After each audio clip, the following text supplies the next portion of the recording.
Kamusta kabayan? Welcome to another episode of our open house tour dito sa Imus, Cavite.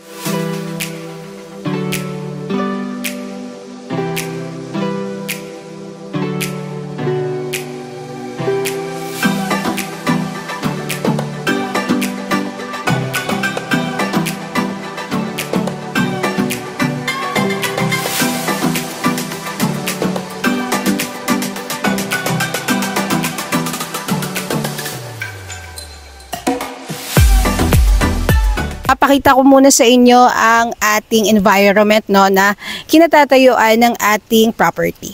So ayan, dito sa ating kaliwa, ganyan ang ating itsura. And on the right side, ayan.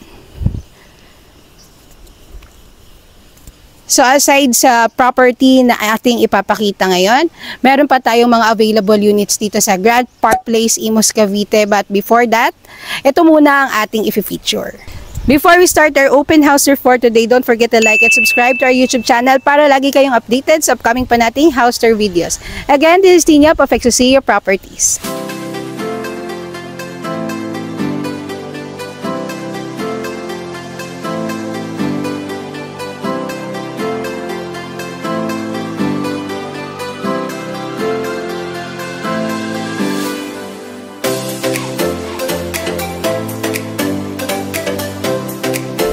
This property is a single attached unit. So ganito ang facade niyan, kabayan. Ganyan din ang color. So makikita nyo may mga dark part. And maganda naman ang color combination na ginamit dito. And para sa ating outdoor features, makikita nyo meron tayong outdoor lighting dyan. At meron din tayong customized house number and a mailbox. So dalawa ang ating gate. So meron tayong gate para sa ating garahe, or car garage. And meron din tayong gate, service gate naman. Meron ding doorbell. Oh, 'di ba? So tara, pumasok tayo. So meron tayong small steps. Naka-tiles din po 'yan. And then on the right side, meron tayong pocket garden. On the left side, meron din tayong pocket garden. Meron tayong porch na covered sa part na 'to. And then tayo ay magtungo sa ating car garage. The lot area of this property, kabayan, is 150 square meter and the total developed area is 199 square meters. So for our car garage, kasya po dyan ang dalawang sasakyan and meron tayo dito sa part na to na storage area. So ito ang ating storage area at malaki po dyan. Ayan. So andito sa part na to, andito ang ating provision for cable para sa ating internet and para sa ating telephone. So dito yan. Let's make an entrance here sa ating entrance door, kabayan. So this is made up of solid wood. And then, nakakipad na din ang ating lock para sa ating main entrance door. So this is our living area. Meron tayo ditong awning window sa side na to. So this part is our living area. Open layout ito, kabayan.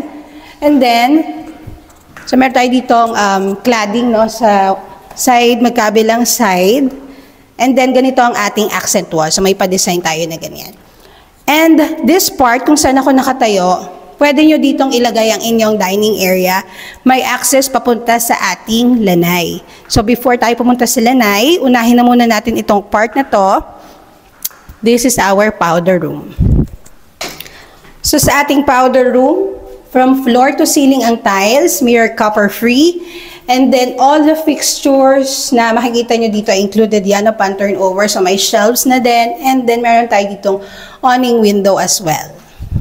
This is our kitchen area, kabayan, made up of granite tiles. And then, ito ang ating tiled wall. And yan ang kanyang accent. Fitted kitchen cabinet with drawers. May sink. So, high quality pa ang ating mga fixtures. And then, on this side, meron tayo, syempre, sliding window, no? So this open part, dito nyo ilalagay ang ating range hood and ang ating gas range. So kung saan nyo naman ilalagay ang inyong refrigerator, pwede yan sa side na to. So i-check naman natin ang bedroom 1 dito sa ground floor, kabayan. So for our bedroom 1, eto po yan, with a sliding window and malaking cabinet. So ganyan ang kanyang cabinet. Okay. Siyempre, meron din itong sariling toilet and bath. Ang ating bedroom 1 sa ground floor. So, complete fixtures to. From floor to ceiling ang ating walls, ang ating tiles. And then, mirror copper free with lavatory and sink toilet and bowl. Kompleto. Just a quick recap sa ating features para sa ating ground floor or ating first floor. We have pocket gardens, car garage. We have a service area, kitchen area, powder room, bedroom 1, and living and dining area.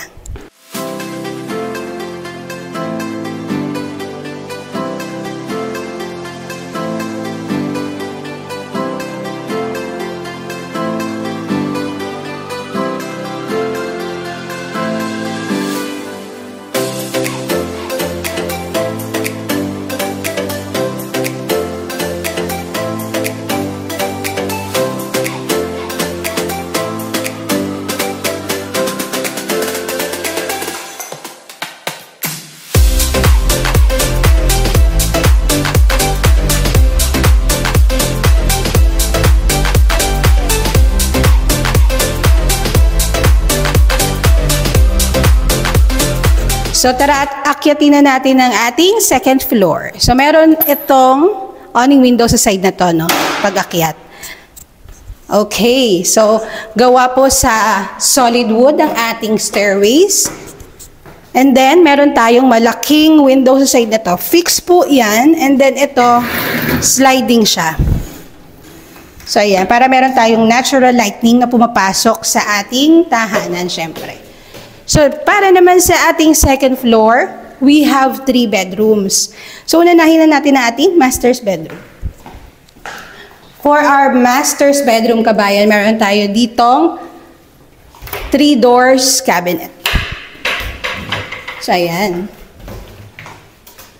And ang ating wall, meron tayong wall cladding at meron tayong vanity area. So, para sa ating master's bedroom, syempre malaki yan. Kasya yan hanggang king size bed. At meron tayong malaking sliding window sa side na to. Dito naman is fixed. Fixed siya. Pasukin na natin ang ating toilet and bath para sa ating master's bedroom. So sa ating master's bedroom, ang toilet and bath ay may bathtub. O, diba? Social. So meron ding lavatory sink, merong toilet bowl, at ang ating malaking mirror. At meron tayong awning window side to side. Siyempre, with shower enclosure and complete fixtures para sa ating shower. So, ready na ba kayong i-check ang ating 2 more bedrooms? Isa sa aking kaliwa at isa sa aking likuran. Kasi sa aking kanan, andito ang ating common toilet and bath. So, unahin na natin itong ating susunod na bedroom. Sa pagpasok mo, andito ang ating malaking cabinet, no? Ating built-in cabinet, and katabi niyan is the vanity area with the awning window. And on this side, andito ang provision para sa ating aircon. Then, meron din tayo, syempre, malaking sliding window sa side na to. So, kung titignan, kasya dito hanggang single, double, or kaya pa hanggang queen size bed.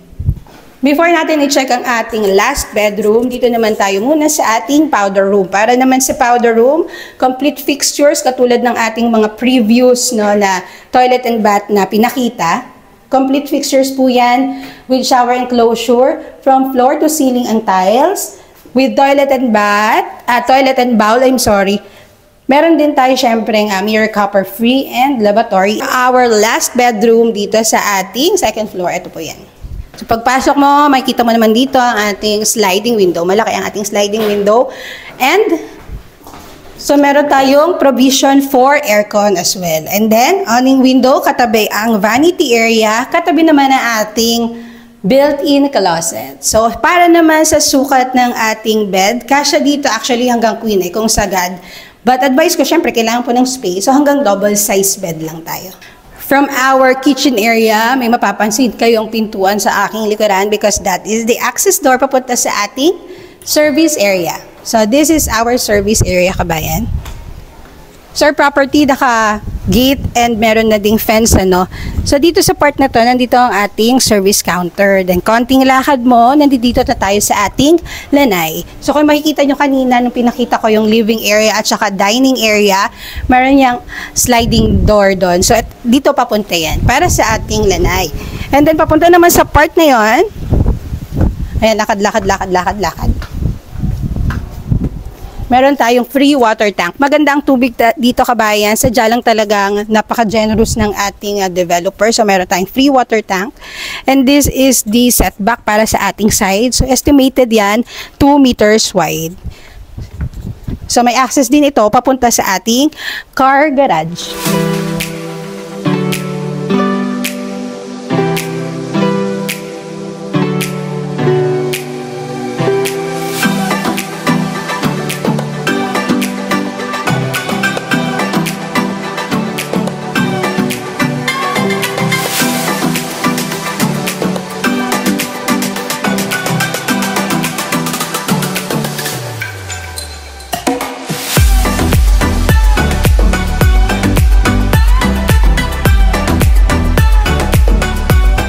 I hope nagustuhan nyo ang ating featured property, kabayan. My details is at the end of the video or nasa description box ko po, kabayan. Again, kabayan, thank you for watching. This is Tina of Exosia Properties.